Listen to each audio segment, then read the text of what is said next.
Well, I just chopped this sunflower out of here so that we could get a little bit more sun in here. Obviously, I got plenty of sunflowers over on this side. Those seem like they're doing really well. Jet's trying to water everything. The crazy thing to me is how well this zucchini is doing. It's completely shaded out. The watermelon down here that's underneath it. Kind of same thing with this basil here. I cut back the tomatoes. They seem super leggy, but I also think that's partially because of where they're at. They've got a ton of structure to them. So we'll see with a little bit more, with a little bit more light if they do a little better. These are starting to get shaded out. I cut that taller flower out of there because it was getting shaded out. Also moved around my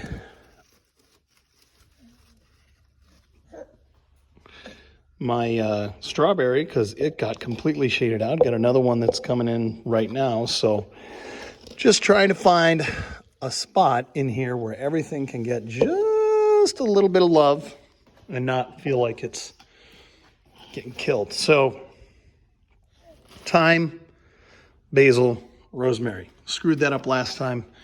These are my giant sunflowers that I'm trying to get a head start on things. You can see just how big this sunflower had gotten. I mean, you imagine this many leaves above everything else, completely shading everything else. And I'm really debating, whether or not I put a whole lot of this out in the garden just because of the infestation of aphids. If you take a look here, man, they are in love with these blooms. So, I mean, at some point you get critters in everything that you do. I'll plant the strawberry. Sorry, I'll plant the tomatoes out here. I'm also going to plant these outside. And this is just my kind of throw it over here, leave it alone. Just trimmed all of this. This is a bunch of tomatoes, cherry tomatoes. I mean, if I've got them going and they're already this big and they got a decent root system, they'll be fine outside. These are those green onions that I planted probably 2 months ago. Some more basil. I mean, really, this is just so I can get a little head start on stuff. And so I've got something to mess with right now. So it all looks pretty decent.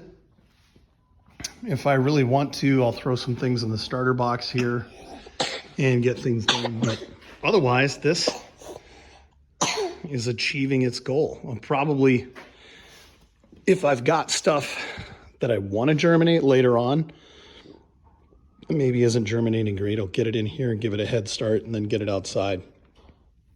I've already got some other pepper plants up above that I'm letting do their thing. I've started hardening those off. I've taken those outside, but I mean, you can see we got lots of basil, lots of tomatoes, which those are potted in a way I can pop those outside, swap them around. But it's good. Gives me lots of basil, thyme, rosemary that I can use when I'm cooking right now.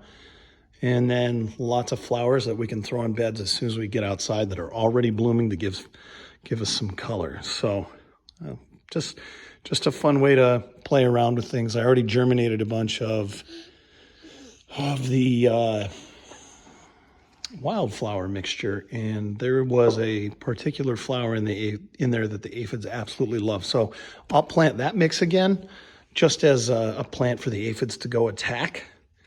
And I'll leave the rest of this alone. I will say it's kind of interesting. They really aggressively attack the peppers. They're kind of messing with the zucchini here, but not much. It's not really slowing it down. It's not doing anything to the sunflowers.